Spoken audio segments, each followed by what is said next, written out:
Hi. In this presentation, we're going to look at how large biological macromolecules are constructed. We're going to focus on proteins and see how these are constructed from much simpler units called amino acids. These amino acids combine and fold up to form very complex, diverse proteins. Before we can look at proteins themselves, we need to learn about how macromolecules are assembled. Most macromolecules belong to a class of molecules called polymers.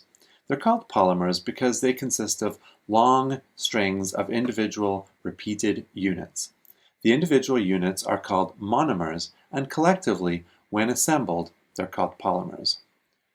Polymers are assembled through simple reactions called dehydration reactions. Because dehydration reactions result in the synthesis of polymers, they're often called dehydration synthesis reactions. In biological systems, polymerization almost always involves two subunits with a hydroxyl or OH group on one end of each subunit and a hydrogen atom on the other end. The hydroxyl group on one end reacts with the hydrogen on the other subunit, causing a water molecule to be expelled. The expulsion of the water molecule is why the reaction is called dehydration or sometimes condensation reactions. The end result of dehydration synthesis is a lengthened polymer. The reverse of a dehydration reaction is called hydrolysis, from hydro for water and lysis to break apart. In hydrolysis, the water molecule is inserted between the bond linking monomers together, and the hydroxyl group attaches to one subunit and the lone hydrogen to the other. So we're going to start by looking at proteins and cover carbohydrates, lipids, and nucleic acids in other presentations. Proteins are made up of long chains of monomers called amino acids. This is the general structure of an amino acid, and all amino acids are structured in this exact same way. There are a couple of important things to notice about it. The first is that all amino acids are the same, except for the contents of the R group, or the side chain. Each amino acid has a hydrogen, an amino group, a carboxyl group, and the side chain, otherwise known as the R group. Now, let's see what happens if we place an amino acid in an acid or a base.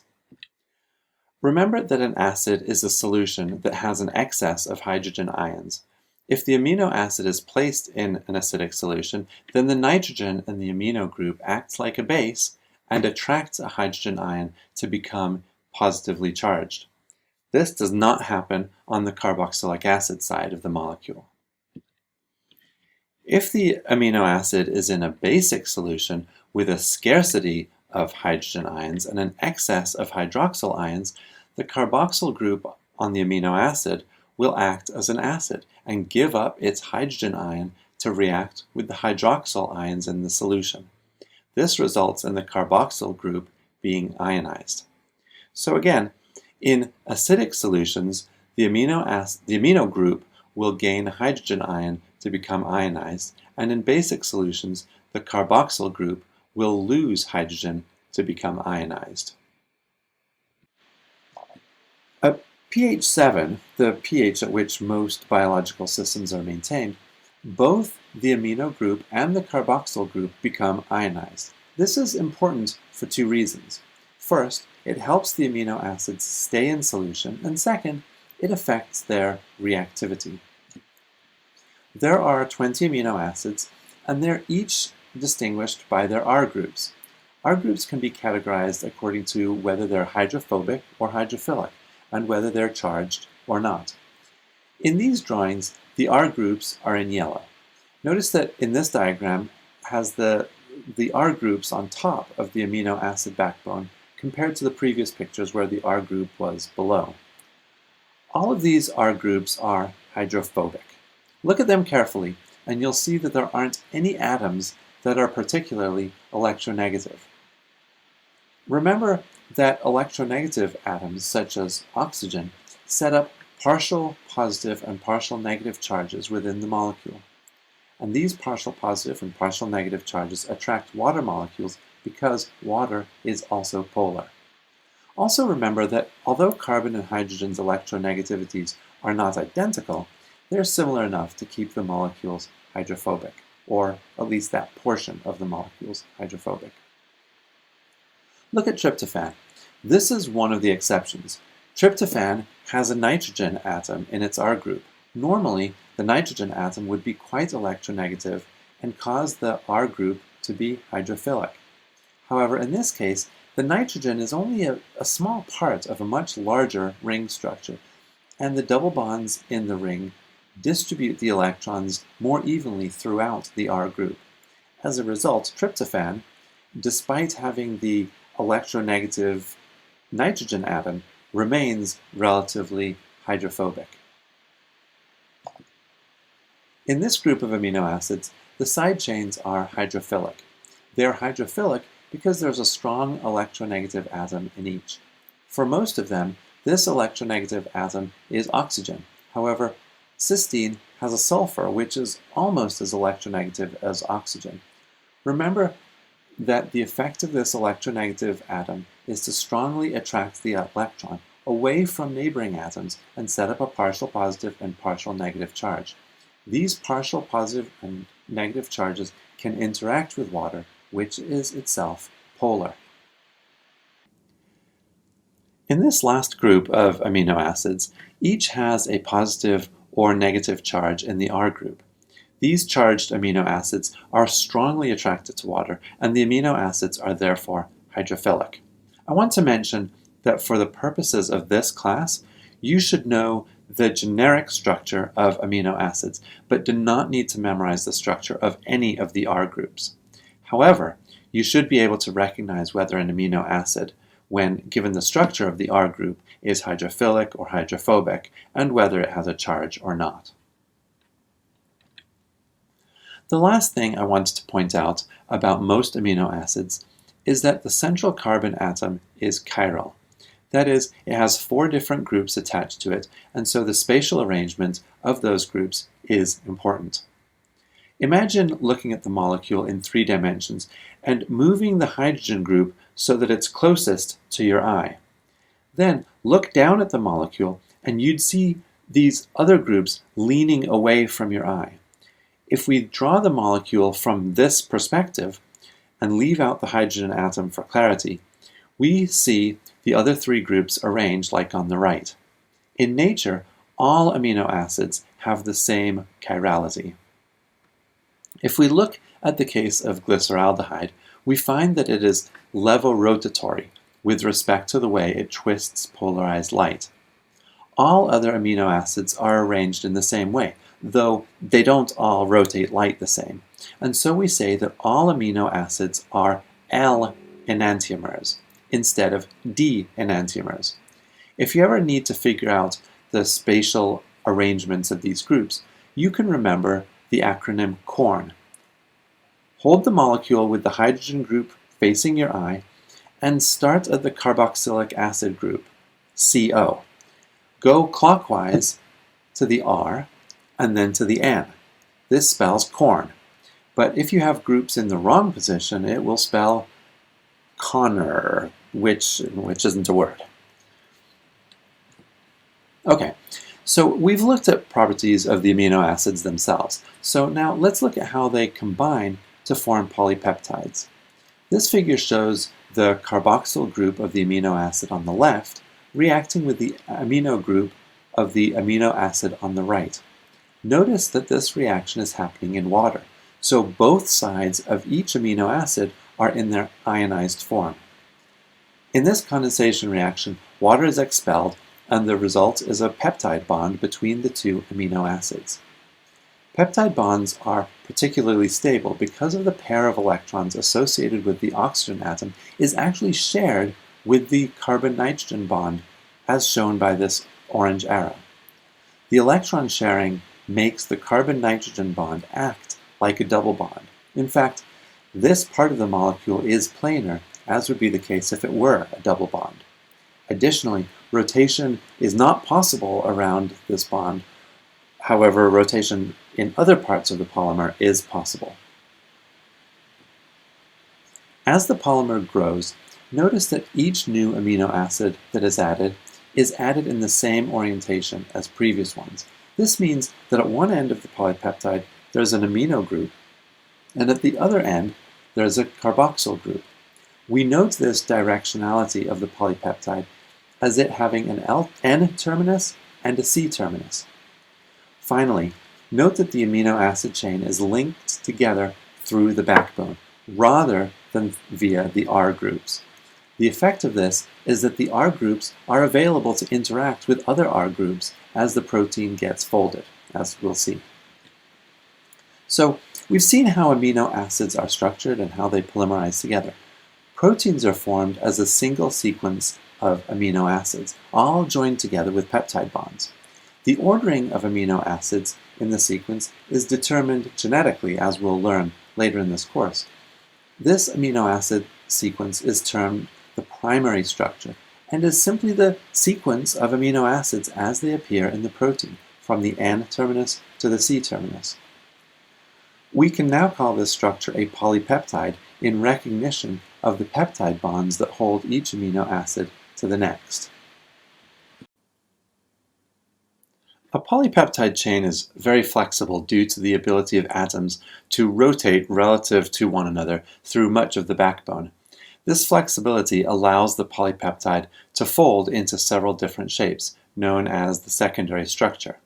Secondary structures form when the carbonyl group interacts with the amino group of a separate amino acid. The oxygen of the carbonyl group is strongly electronegative, and the hydrogen of the amino group has a partial positive charge. Therefore, they can interact with a hydrogen bond. Remember that individually, hydrogen bonds are quite weak, but collectively, they're fairly strong. The two main structures formed in this way are alpha helices and beta-pleated sheets. The tendency of a polypeptide to form an alpha helix versus a beta-pleated sheet depends on its R groups.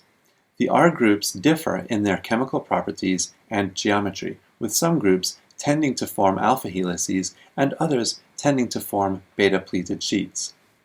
One important thing to keep in mind here is that although alpha helices and beta-pleated sheets are formed by hydrogen bonding between amino acids, the R groups do not participate in secondary structures.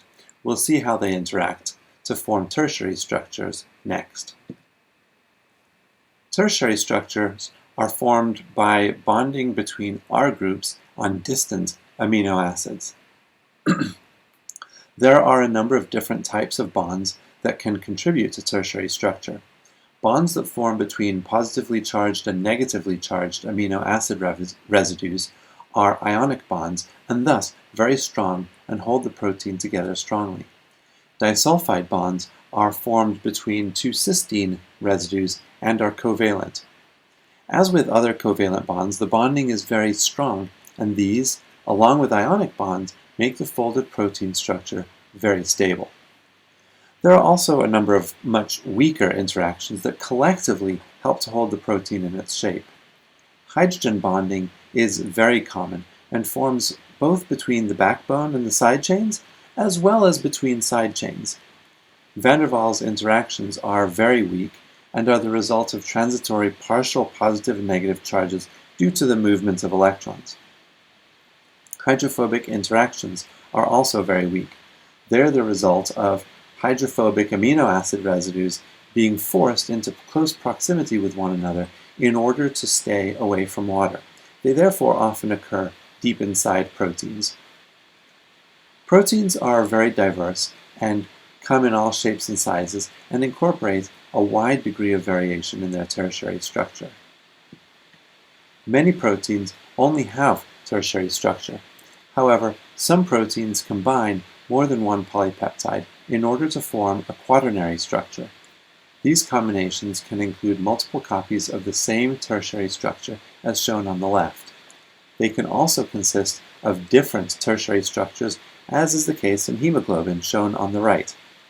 Hemoglobin has 4 subunits. 2 of them are alpha hemoglobin, and 2 of them are beta hemoglobin.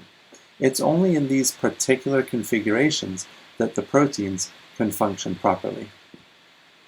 So, a protein is an intricately folded polypeptide. It's only through this folding that the polypeptide becomes a protein and gains its function. Some of the folding happens naturally with no external aid. This may occur when the hydrophobic regions of the protein fold inward in just the right conformation. Often, however, chaperone proteins are required to force the proteins to fold into their proper shape. Many proteins are at least somewhat unstable in their folded conformation. Heat and chemical activity can cause the proteins to unfold, a process known as denaturation. When a protein is heated, the atoms vibrate more vigorously, and the vibration can cause the weak hydrogen bonds, van der Waals forces, and hydrophobic interactions to break. Once broken, the protein will unfold at least partially. Often, as is the case with egg white, proteins that are heated are not able to renature. Some proteins, however, are able to renature, and they may regain their activity as they regain their shape. Chemical activity, especially activity that changes the pH of a solution, can also cause proteins to denature. Remember that many of the weak interactions in the secondary and tertiary structures depend on attraction between the positive and negatively charged regions of a protein. As the pH changes, the attraction between amino acid residues also change, causing the protein to unfold or denature. Like heat, changes in pH can destroy secondary, tertiary, and quaternary structures. The sensitivity of proteins to changes in temperature and pH is one of the important reasons why many organisms maintain their body temperature and chemistry within very narrow bounds. Just as proteins are very diverse structurally, they're able to carry out many different functions within cells. Perhaps one of the most prominent roles is that of catalyzing reactions. Proteins act as biological catalysts, greatly speeding up reactions that would otherwise be just too slow to sustain life. Proteins provide cells with flexible structure both within and on the outside of the cell. In multicellular organisms, proteins are vital for defending the organism against pathogens. By marking pathogens for removal, they aid the immune system.